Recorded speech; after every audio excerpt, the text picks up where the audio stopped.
주님의 이름으로 기도합니다. 아멘. 오늘은 소요리 문답 20번째, 20번째 두 번째 시간을 갖도록 하겠는데요. 소요리 문답 20번째, 20번째 질문과 답변은 이렇습니다. 하나님이 모든 인류를 죄와 비참한 상태에서 멸망하도록 내버려 두셨습니까? 그렇지는 않다는 거죠. 답변을 보시면 하나님은 영원부터 오직 그분의 가르치신 기쁘신 뜻대로 어떤 사람들을 영원한 생명에 이르도록 선택하시고 은혜 언약을 맺으셔서 구속자를 통해 그들을 죄와 비참한 상태에서 건져내어 구원의 상태에 이르게 하셨습니다. 이렇게 답변을 하고 있죠. 하나님께서는 먼저 선택을 통해서 구원하기로 작정된 자들을 선택하시고 그 다음에 그들을 때가 되시면 구원을 하시는데, 그걸 어디서 한다는 거면 어디서 한다냐 하면 은혜 언약에서 그것을 한다는 겁니다. 그래서 오늘은 은혜 언약에 대해서 좀 살펴보도록 하겠는데요. 은혜 언약을 간단하게 소개하면 이렇습니다. 하나님은 자신의 선택한 사람들을 언약의 방법을 통해 구원에 이르게 하십니다. 하나님께서 구원하신다 그럴 때 어떤 방법이 있을 거 아니겠어요? 근데 그게 언약이라는 방법을 통해서 구원하신다는 거예요.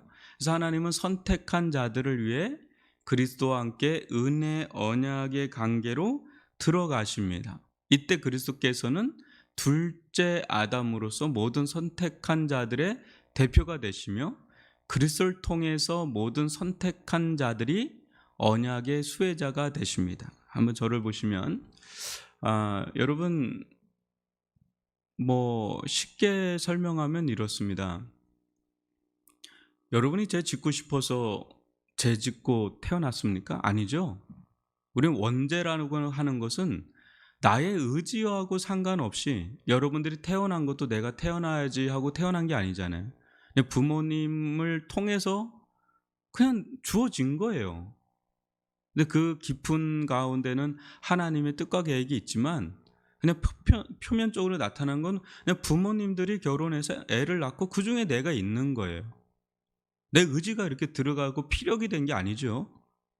마찬가지로 나는 죄를 지어야지, 나는 아예 죄 짓기로 작정하고 태어나야지, 그런 사람은 없잖아요.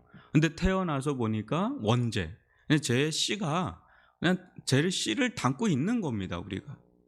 근데 이게 억울하죠. 내가 그러려고 태어난 것도 아니고. 그런데 여러분, 이게 억울할 게 아니고 그냥 그걸 받아들여야 될 부분이죠. 무엇이냐면,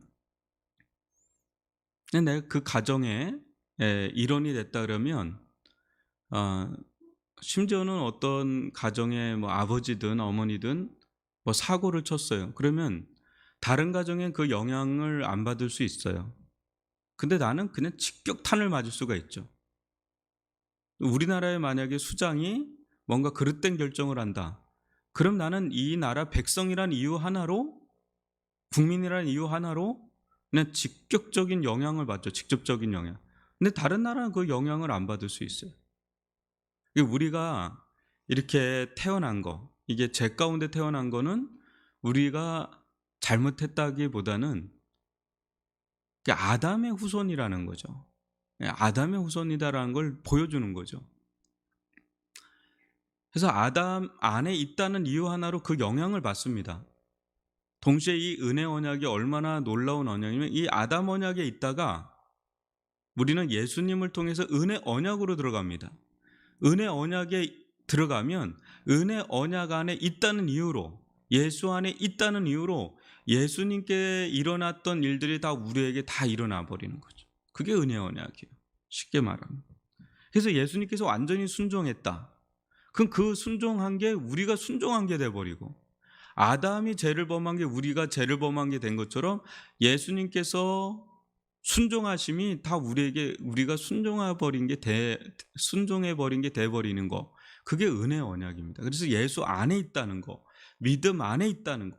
이게 엄청난 축복이고 이게 엄청난 은혜고 이게 복음 중에 복음이라는 거예요. 이게 복음이라는 거죠.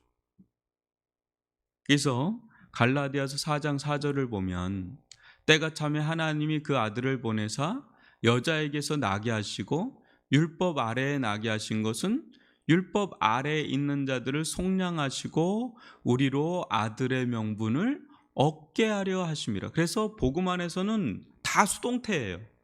능동태는 다 예수님께서 행하시는 게 능동태고 우린 다 수혜자이기 때문에 다 수동적으로 표현합니다. 은혜는 수동이잖아요. 그냥 내가 뭘 해서 은혜 받는 게 아니라 거저 주어지는 게 은혜잖아요. 그러니까 다 수동적인 자리에 있죠.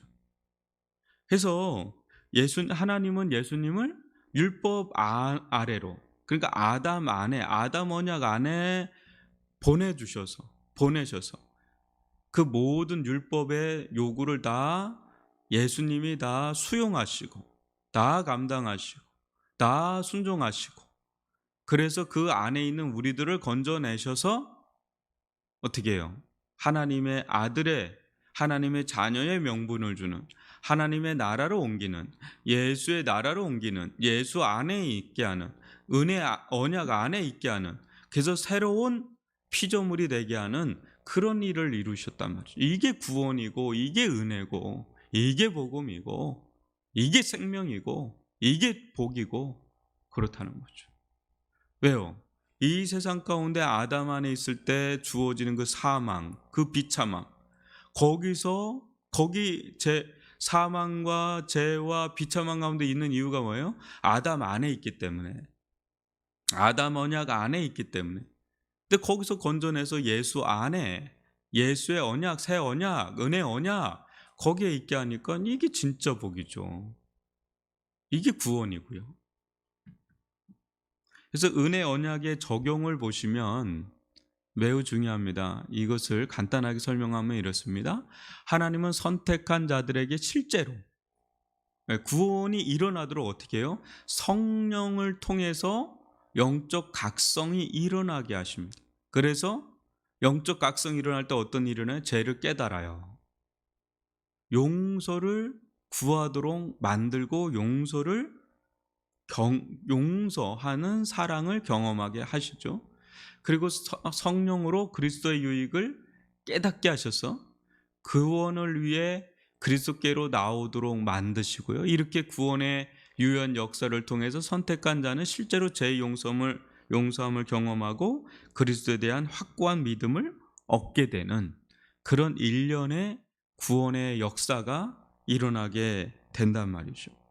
여러분, 이렇게 교회에 오고 또 예배 자리에 나오게 된다는 건 엄청난 기회가 주어지는 거예요. 이것 자체가 하나님의 부르심 가운데 있는 겁니다. 근데 거기서 머물면 안 되고 성령께서 역사를 하셔야 돼요. 성령의 은혜 가운데 실질적으로 들어가야 됩니다. 그때 성령께서는 우리로 하여금 실질적으로 내가 얼마나 죄 가운데 있는 자인지, 그 죄 가운데 있는 비참함이 얼마나 큰지를 깨닫게 하세요. 그리고 용서를 구하는 회개가 터져 나오죠. 그러면서 어떻게 돼요? 실적으로 이 제사함, 제 용서를 경험하게 되면서 예수 그리스도를 확고하게 믿는 그런 믿음이 생기는 그런 일련의 역사가 일어나죠.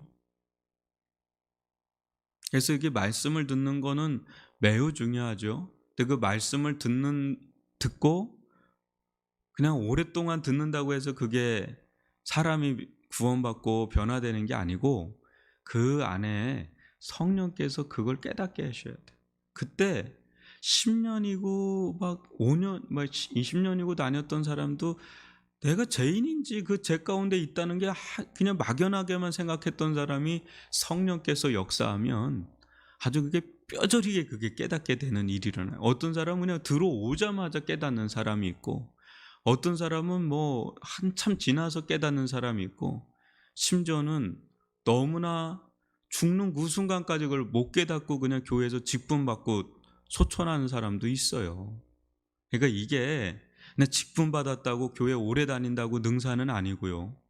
정말 말씀을 듣고 그 말씀 가운데 성령께서 역사를 하실 때 그때 이게 열리는 거예요. 영적 개안의 역사가 일어나는 거예요. 변화가 되는 거예요. 그때 제가 얼마나 추악한지 더럽고 추한지 보게 되고 비참한 가운데 내가 놓여 있었구나. 아무리 내가 잘 살아도 내가 엄청 비참한 가운데 놓여 있었구나. 그걸 깨닫게 돼요. 그러면 회개가 터지죠. 눈물 콧물 다 터지죠. 주님 앞에 엎드리고 간구하게 되고 그런 가운데 주님으로부터 오는 그 용서의 사랑을 경험하면서 그 말로 알 수 없는 하나님의 부으시는 그 사랑 앞에 그냥 완전히 그냥 녹아내리죠. 그때 변화되죠. 그때 예수가 보이고 예수가 그때 보이기 시작하는 거예요. 예수가 보이니까. 예수가 얼마나 귀한 분인지 그분의 가치, 그분의 탁월함, 그러니까 사도 바울이 그러잖아요. 배설물로 그리스도를 얻는 데 있어서 다른 게 방해가 된다면 다 배설물로 여긴다고 할 정도로 나를 구원하신 분인데요. 나를 죄 가운데 이 사망 가운데서 비참한 가운데 구원하신 분인데 그분보다 더 귀한 분이 어디 있겠어요. 완전히 막 변화되는 거죠. 예수쟁이죠. 예수쟁이 되는 거죠. 예수 그냥. 이 은혜를 경험하지 못한 사람은 이런 말을 들으면 이게 무슨 말인지 몰라요. 그냥 그런가 보다. 또 저 얘기하는구나. 그런가 보다. 그런가 보다. 이렇게 하지 진짜 그게 내 거가 안 돼요. 확 다가오는 그게 안 돼요. 성령의 은혜가 필요하죠. 근데 은혜 언약에 하나님 선택하신 자들은 은혜 언약에 들어가게 하시고 성령을 보내셔서 그거를 다 깨닫게 하세요. 그런 사람 이제 통하잖아요. 말하면 통하고 눈빛 봐도 통하고 말해도 통하고 막 영적인 교제가 일어나고 막 그런 사람들이 모여 있는 곳이 교회죠. 그런 사람들이 같이 모여서 같이 합심해서 기도하고 주와 복음을 위해서 살고 그것이 인생이죠. 그것이 진짜 변화되는 인생이죠. 이제 그렇지 않은 자들은 끊임없이 섬기고 또 챙기고 그들 가운데 성령이 역사할 수 있도록 전도되어질 수 있도록 기도하는 거죠. 섬기고. 근데 교회라고 할 수는 없죠. 교인인데도 성도라고 할 수는 없죠. 성도는 예수를 믿는 자가 성도죠. 이제 그런 자들은 함께 하나님의 나라를 위해서 세워나가는데 같이 하는 거죠. 이런 것을 우리가 본다면 정말 이 은혜 언약 또 선택받은 건 너무나 큰 축복인데 디도서 3장 5절과 6절을 7절까지를 보시면 우리를 구원하시되 우리가 행한 바 의로운 행위로 말미암지 아니하고 오직 그의 궁일하심을 따라 중생의 시승과 성령의 새롭게 하심으로 하셨나니 우리 구주 예수 그리스도로 말미암아 우리에게 그 성령을 풍성히 부어 주사 우리로 그의 은혜를 힘입어 의롭다 하심을 얻어 영생의 소망을 따라 상속자가 되게 하려 하심이라. 성령을 풍성히 부어 주셔서 그 은혜를 힘입어서 그 영생의 소망을 따라서 상속자가 되게 하는 이런 모든 것들, 그게 바로 은혜 언약 안에서 주어지는 성령의 역사로 말미암는다라는 것을 여러분 기억하신다면 정말 이 선택받은 것도 은혜요. 은혜 언약 안에서 성령의 역사 가운데 있는 것도 은혜요. 구원받는 것도 은혜요. 이 모든 게 하나님의 정교한 일이고 하나님의 권능의 역사라는 것을 우리가 본다면 정말 이걸 가지고 우리가 기도하면서 의지하면서 이 복이 모든 만민에게 흘러갈 수 있도록 섬기는 것, 그것이 우리에게 주어진 또 사명이죠. 여섯 번째 보면 이제 구원의 상태는 그럼 뭐냐? 그렇게 선택받고 은혜 언약 안에서 성령의 역사로 일어났을 때 그 구원받은 상태가 어떤 거냐? 짧게 얘기하면 이렇습니다. 구원의 상태라는 것은 죄로 인한 정죄 상태에서 벗어난 것을 의미합니다. 그리고 죄의 힘과 어둠의 권세로부터 벗어나 그리스도의 통치 아래로 들어간 것을 의미합니다. 구원의 상태는 하나님을 향해 아빠 아버지라고 부를 수 있는 하나님과 화목하게 된 상태로서 하나님과 교제가 회복된 상태입니다. 예. 우리가 제사함을 받고 하나님과 관계가 다시금 회복될 때 우리 마음에서 뭐라고 고백이 나와요? 하나님을 이제 아빠, 아버지, 하나님과 친밀한 교제의 길로 나아가게 되니까 하나님과 관계가 열린, 하나님과 관계가 회복된, 화목하게 된, 그게 이제 인생의 가장 큰 즐거움이 되는 거죠. 관계가 열리면 그분을 위해서 하는 일은 너무나 기쁜 일이 되죠. 하나님과 막혔던 관계의 문이 열리고 하나님과 친밀한 교제가 이루어질 수 있는, 그분도 나를 알고 나도 그분을 알고 그분도 내 사정을 알고 나도 하나님의 마음과 뜻을 알고, 이게 너무 즐거운 거예요. 너무 기쁜 거예요. 그런 가운데 하나님도 나를 위해서 행하시지만 나도 하나님을 위해서 살고픈 마음이 일어나는 거, 이게 구원의 열매죠. 구원의 상태예요. 그래서 로마서 5장 1, 2절 보시면, 그러므로 우리가 믿음으로 의롭다 하심을 받았으니 우리 주 예수 그리스도로 말미암아 하나님과 화평을 누리자. 또한 그로 말미암아 우리가 믿음으로서 있는 이 은혜에 들어가며 얻었으며 하나님의 영광을 바라고 즐거워하느니라. 하나님과 화평을 누리게 된, 하나님의 영광을 막 바라보면서 그게 나의 이제 즐거움이 되어버리는, 완전히 뭐 인생의 계획과 인생의 목적과 인생의 길이 완전히 이제 초점이 맞춰주는 거죠. 정조준이 되는 거죠. 그때 이제 불타는 인생이 되는 거죠. 하나님의 영광을 위해서 불꽃같이 살아가는, 돋보기에 조준이 되면 막 불타잖아요. 막 그런 것처럼 인생이 분산됐던 인생의 길들이 하나로 모아지죠. 하나님과 화평이 이루어지니까, 하나님과 관계가 열려지니까 하나님의 영광을 바라보는 거죠. 내 인생 가운데 하나님의 영광을 보는 게 인생의 목적이 되고, 그게 내 인생의 최고의 즐거움이 되니까 완전히 다르죠. 가는 길이 다른데 목적지도 다른 거죠. 가는 길이 다르니까 목적지도 다른 거죠. 우리는 하나님의 나라에 들어갈 자들입니다. 하나님의 영광을 장차 목도할 자들이죠. 그 기쁨에 참여할 자들이죠. 천국 잔치에 참여할 자들이죠. 그 길을 일생 흔들림 없이 가는 것, 이게 구원받은 자들의 삶이고 열매죠. 열매로 아는 거죠. 그래서 이런 은혜를 누릴 수 있기를 바랍니다. 여러분들이 이 자리에 있다는 것 하나로 하나님께서 여러분들 초청한 거예요. 근데 그 초청에 응해 주셔야 돼요. 그 믿음으로 응해 주셔야 됩니다. 그래서 그 기쁨에 참여하고 그 영광에 참여하고 그 놀라운 하나님의 역사에 동참하는, 그래서 정말 새로운 인생으로 거듭나는 정말 멋진, 하나님께서 원래 창조하신 목적대로 살아가는, 하나님의 영광을 위하여 살아가는 그 창조의 목적대로 돌아오는 구속받은 하나님의 사람들로서 서나가기를 주님의 이름으로 축원합니다.